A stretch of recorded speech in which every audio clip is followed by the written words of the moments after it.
Youth is king in the NFL, especially cost-controlled players. Which rosters have been built with the best under 25 talent in the NFL? Our friends at Football Outsiders have some insight on that one. So we're going to go through their rankings of the teams with the best under 25 talent in the NFL on today's Peacock and Williamson. You're listening to the Peacock and Williamson NFL Show, your daily podcast on the National Football League, powered by the Locked On Podcast Network. Your team every day.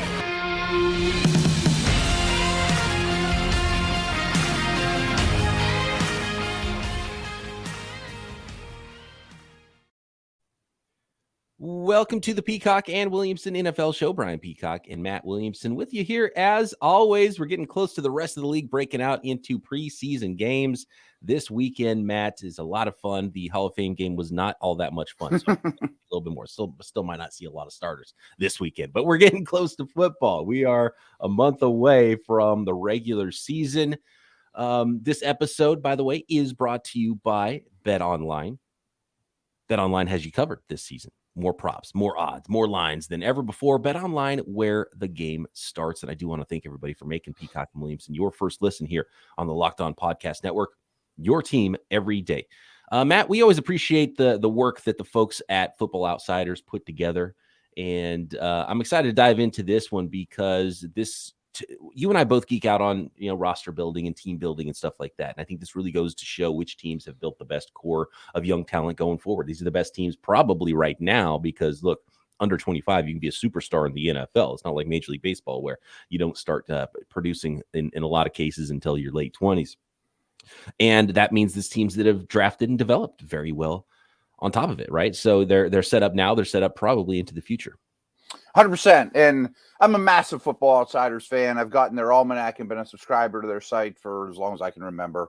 As soon as their almanac comes out, I, of course, read the Steelers section first. And then I go all the way to the back of the book or PDF. And they have this section of young players. This is different from what we're doing today. But they have a section of 25 breakout guys that didn't play very many snaps. So my point is they are very much in tune with the young guys in the league and in turn their value. I mean, having great players on a first contract is really the cheat code in this league. So when we start going through these guys that are 25 and under, you'll see who's set up for the long term. And if you have a quarterback that's 25 and under, that is a superstar player, that's the double cheat code there. Mm-hmm. That is the Konami code. Exactly. Those of you that are familiar with the old NES code, up, down, down, left, right, BA, I believe is the old code. I'll believe you. Okay, that's pretty Mike good. Tyson and Mike Tyson's Punch Out as a kid. That was and Contra was another one. Trip down memory lane there. Button mashing the 2-button NES. Love it. So let's start this at the top then with the Dallas Cowboys, who had the roster with the bet. And hold on, real quick methodology for this so you don't get mad at us. This isn't our list. We're going to go through what we think is important on this list, but there's a number of factors according to Football Outsiders, and this was put up on ESPN as well. Number of starts made by players under 25, number of snaps played by those players under 25, quality of play for those players under 25, age adjusted to capture the fact that a 21-year-old player of X ability versus, a 23, 24-year-old player. And so, Pro Bowl, all pro selections, ton of that going into it. Importance of position, draft value, expected key starters and reserves, team track record of talent evaluation, which I don't know if that's fair because you're getting given extra credit for teams that are already good at it and projecting players that are going to be good. So I'm not sure if that one should have been involved. That's the one thing I'm not sure about. And then, injuries, suspensions, anything that will affect availability for those players this year. So you could have a stud player if he's not available, then it's not going to factor into these rankings. Yeah, very true. I haven't looked through these. I kind of want to just, react to them organically, but I did just breeze through just to look at one thing. There are some rookies involved in the blue chip player category. But not all of them. Like Dallas is first on the list, but they're not going to throw, the first round offensive lineman Tyler Smith amongst the blue chip players yet. Yes.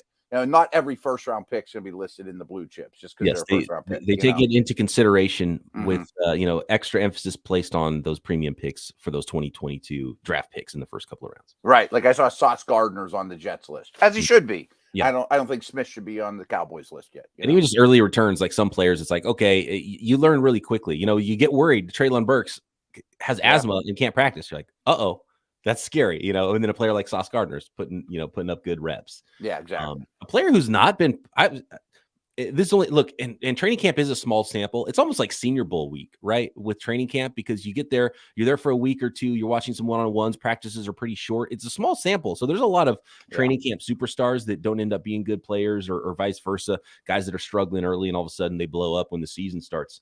And so you do have to take the that context of the preseason with the small sample, and then it's not football, and then it's not quite, players being brought to the ground and as physical as a real game is going to be. And you're not really scheming things up for your guys like you would against a defense for offensive players and defensive players. Yeah. Trevon Diggs getting toasted on the regular by another guy on this list of blue chippers for the Dallas Cowboys, Micah Parsons and CeeDee Lamb. Micah Parsons might be the most valuable defensive player in the NFL based on where he, how young he is, the impact he can make, and, how much he still has to go on his rookie contract. Yeah. I'm not sure I'd have Dallas first, but I do think there's a misnomer that the Jones family, Jerry Jones, they're just meddling owners. They don't know football. This team has drafted as well as any in the league over the last 5 or 10 years. And I don't think they get that credit because they're such a high profile organization, ownership group. But I mean, obviously Parsons and Lamb are the big dogs here in 25 and under. And it doesn't get much better than that unless you have a young quarterback. I have my reservations about Trevon Diggs because he gets beat as much as he makes big plays. I don't know that I would have classified him as a blue chipper. He'd be sub blue chip for me. Yeah. He gives up too many big plays, and seeing him get beat in training camp too, and it worries me just a little bit, even though my earlier caveat still stands. The Los Angeles Chargers coming in at number 2, and this is where that young blue chip quarterback comes into play. Justin Herbert by himself. I think a lot of GMs around the league, if you just made every roster blank and they said, man, can I just have one blue chip to start? Justin Herbert would be very high on the list because of his youth, what he could become, and cost control for a superstar quarterback. That's why I'd be one. Like if we had a draft of everyone 25 and under, I think the whole world would take Herbert first, and oh, by the way, Rashawn Slater's no slouch. I know we're not putting every first round pick on there, but Slater and Zion Johnson as young foundational O linemen, to me, carries a lot of weight as well. I get it. I'm not going to fight over 1 versus 2, but I mean, just the value that Herbert brings to the table, I think, is immense. I find number 3 fascinating on this list. Yeah. It's the volume of young talent, but we still don't know. This could go in any direction for the New York Jets. Blue chippers listed as Zach Wilson, Sauce Gardner, Elijah Vera Tucker, Garrett Wilson, Quinnen Williams, Breece Hall. Like, these are all highly drafted players. We kind of seen a lot of Quinnen Williams, but I think there's still potential. Like, he hasn't hit that breakout star level. So this is a big year for Quinnen Williams in New York, but we really don't know with Zach Wilson and Sauce Gardner and Garrett Wilson and Breece Hall too. Like, the talent is there. I expect them all to be good. I love all those players. I think the New York Jets have drafted really well recently, but we still don't know. And look, the Jets don't get the benefit of the doubt, right? Right.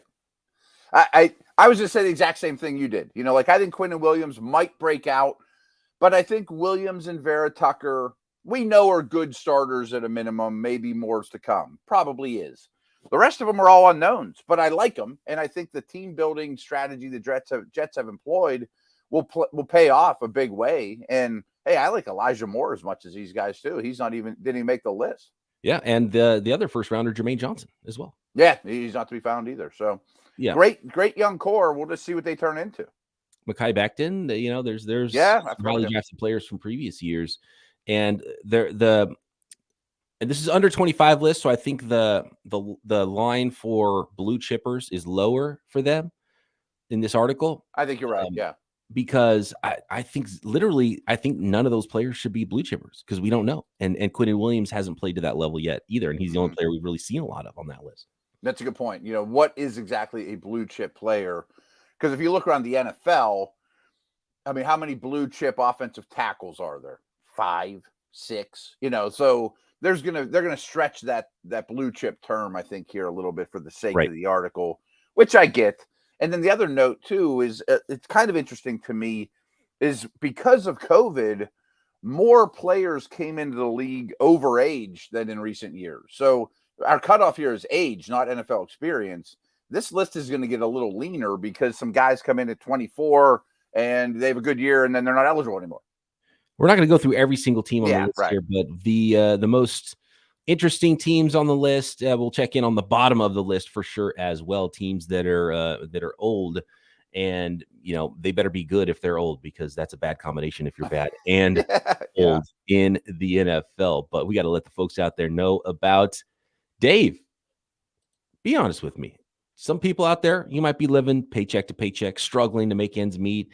And it can be really stressful. And I've been there when unexpected expenses pop up. Now, Dave can help you out of a pinch when you really need it. There was times when I was, kind of getting my podcast game started. You need that extra bit of cash to maybe buy some equipment so that you can make that future cash. And Dave is the banking app that can help you get up to $500 instantly with extra cash. That's more money to buy that equipment you might need to start up that thing you need to get started. Finally, tackle those expenses that have been stressing you out without any hangups. There's no interest and no credit check needed. Millions of people have already downloaded the Dave app to get the financial relief they need with extra cash. So if you're in a pinch, need some extra help, download Dave and think of it as a helping hand from future you. Download the Dave app from the App Store right now. That's Dave, D-A-V-E. Sign up for an extra cash account and get up to $500 instantly. For terms and conditions, go to dave.com/legal. Instant transfer fees apply. Banking provided by Evolve. Member FDIC. Thanks again, everybody, for making Peacock and Williamson your first listen. For your second listen, make sure you're checking out everything to offer on the Locked On NFL YouTube channel, which is the home of Peacock and Williamson. If you're an audio listener, come check us out on YouTube. Look at our ugly mugs while we talk about NFL football on the daily. Tons of other great content. Your team is covered right here on the Locked On Podcast Network. Atlanta Falcons coming in here at number 4 on the list. And it's a good thing they are up high because their roster is currently bad. We talked about the worst combination being bad and old. At least they're bad and young at this point. Right? And have some blue chip, foundational pieces to build on. And the way to look at the blue chip here is almost like, okay, we don't know what it's a poker hand. You don't know what the flop looks like yet. So it might not be a great hand, but you like the 2 cards you're holding. Yeah. And it's funny you brought up 2 cards. I think Atlanta's 2 cards are almost as good as any in the league.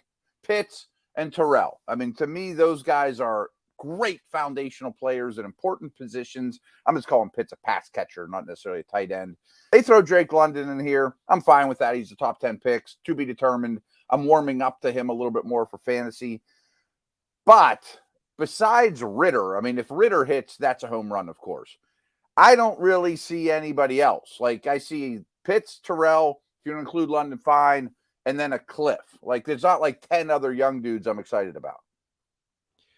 Right. And even some of the notable players, because on this article that you can check out at ESPN, notable graduated players they have for every team. And for the Falcons, it was Chris Lidstrom, Isaiah Oliver, and Olamide Zaccheaus, the wide receiver. And that's a stretch. Those definitely weren't blue chip players in the past. They were maybe highly drafted. Isaiah Oliver was, a second round player that has been kind of disappointing. Started a lot of games though, so he reaches the number of starts and age criteria for a long time, but he's never played at that level. Chris Lindstrom's been, a fine offensive lineman, but he's not among the best in the league, I would say. So, they're hoping it's the new group of players, and really not a bad place to start with Pitts and Terrell, but there's not a lot else. No, I mean, I think a lot of them are still in the college, playing college football. The next group, the next wave of future Falcons and future young blue chippers are not in the league yet. And looking back at the third team, the New York Jets, that's the way to do it. If you are a ways off, collect those draft picks. The number of picks you have is so important, which is why the Falcons maybe screwed up a year with Matt Ryan. And I don't know what the salary cap ramifications were the year before, but if they could have, taken their medicine with the cap, gotten more for Matt Ryan in a previous year instead of the third and the weird dance they did with Deshaun Watson this year, I just feel like their rebuild started too slow. Yeah, I think I'm with you on that too. Little surprised to see the Miami Dolphins here at number 5. Yeah. A lot of draft picks and some good young talent, but names like Tua Tagovailoa really don't get me super excited, even though he is a high value position. He's a quarterback. He was drafted high, but we just haven't seen that yet for me to think, okay, they got a blue chip quarterback to build around there. Although Jalen Waddle and Javon Holland are definitely 25 blue chippers. Right. Like, I'm sorry, Tua shouldn't be on this list. I mean, I guess if you're a starting quarterback and you're under 25, you have to be listed or at least noted. But he's very far from a blue chip player to me. You know, the first sentence of the Dolphins, write-up says, the Dolphins had 5 first-round and 4 second-round picks in 2020 and 2021. Frankly, I'd like to see more for their efforts than that. I mean, Hall and Waddle are great. I have hopes for Phillips, but the Austin Jacksons and Noah Igboganis are dragging this down a little bit. They should have a better core. Yeah, I absolutely agree with you. You are correct. Which leads me to the next team, which is the Jacksonville Jaguars coming in at 6. And this is where, okay, if you're going to put Tua up there, I would rather have the 2021 class of first-round quarterbacks than Tua at this point. Higher upside, maybe as much or more unknown. But a team like the Jacksonville Jaguars, nice debut in the preseason for Trevon Walker. Just so weird seeing a 270-pound stand-up edge rusher wearing number 44, but definite shades of Aldon Smith there, which was my pre-draft comp because of the Trent Baalke connection. And he plays that way, that long arm, that bull rush. He's going to be, he could be a problem out there. So the first test passed by Trevon Walker. He deserves to be up there, as does Trevor Lawrence, the back-to-back number 1 overall picks. That's to say, if you pick first overall 2 years in a row, you better have 2 blue chips under 25, at least, at least notables. My problem with this is kind of like the Jets, except they don't have the Quinnen Williams and Vera Tuckers, in that I like these young guys, but none of them are proven, including Travis Etienne and Devin Lloyd, first-round pick this year, So I like what they've done lately, but I don't have a lot of NFL tape to back that up yet. I would take Jaguars under 25s over the Dolphins, though. Because of Lawrence in particular. Yeah, Lawrence versus 2 is not even close. I would take Lawrence by himself just for what he could potentially be over, like Waddle. Like basically if the Dolphins called up the Jaguars and said, hey, we'll trade you Tua, Jalen Waddle, and Javon Holland for Trevor Lawrence, the Jaguars can't do it. Can't do it.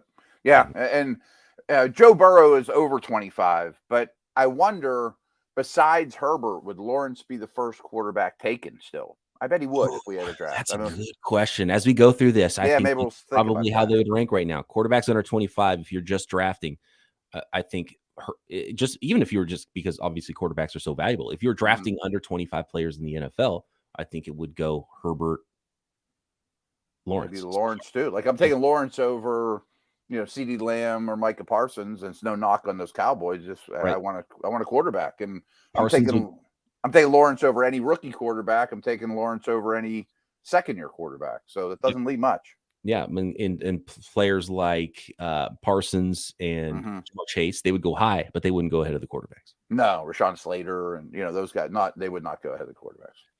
Lions coming in here with a lot of young players under 25. The breakout from Amon-Ra St. Brown is a rookie last year. Jameson Williams are hoping that breakout can come sooner rather than later with their first round wide receiver from this year, and then a couple of trench players they've drafted high in the first round the last 2 years in Penei Sewell and Aiden Hutchinson. I think it speaks volume for the Lions that DeAndre Swift wasn't good enough to make their blue chip under 25 list. They've come a long way. I mean, this roster was so bad when they took over, and I have no problem with Sewell, St. Brown, Hutchinson, Jameson Williams being the guy they list and not Swift. So there is a core here. There's a lot of young quarterback, but that's okay. I mean, again, this team's building in the right direction. And guys like TJ Hawkinson just met, they just graduated. So they're not old anywhere.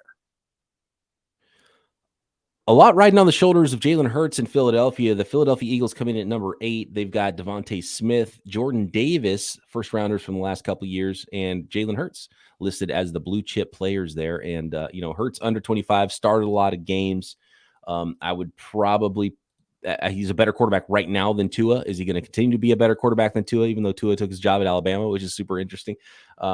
But Jordan Davis, did you see the training camp highlight of him pushing rookie center Cam Jurgens back?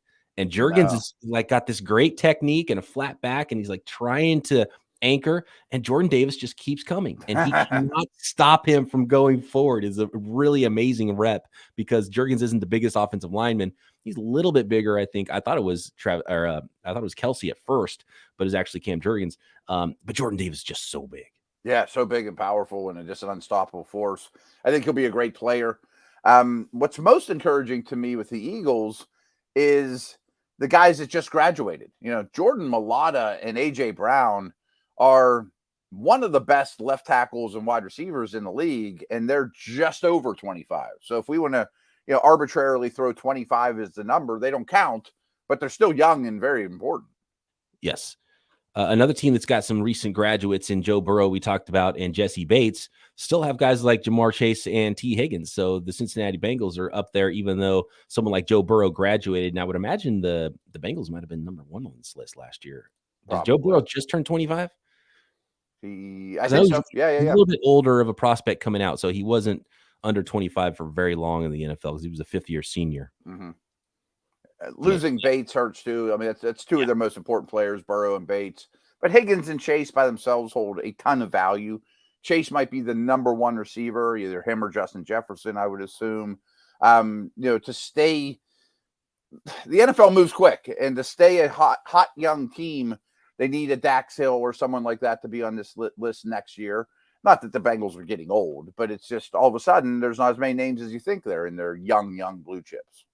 Okay, one more fascinating team in the top 10. We'll check in on the bottom of the rankings of the teams with the best under 25 talent in the NFL, according to Football Outsiders. But how about betonline.net, the fastest and easiest way to check in on all of your betting needs? Find all your favorite sports and events at the number one online source for odds, lines, and games. Speaking of those lines, Matt, just seeing with the best team or the best division in the NFL, the AFC West, looking at some of the lines they have there, the West is favored in a ton of games, including all the games in week 1. And you can find those odds all the way through week 16. So only week 17 and 18 don't have odds already. So if you think you've got an advantage on week 16 games, you can bet on those games already at BetOnline. Amazing amount of NFL odds already available at BetOnline. But judging by the number of games that teams are already favored, the AFC West by far and away, according to the lines, the best division in the NFL. And I think,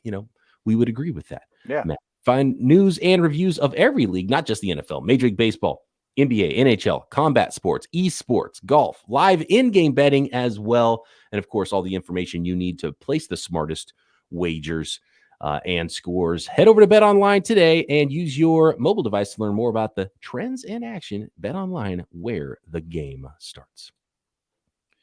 Matt, the Tampa Bay Buccaneers coming in top 10, and this is a team with the oldest player in the NFL, the oldest court. Is there anybody older than Tom Brady? Any kickers still older? I don't think so.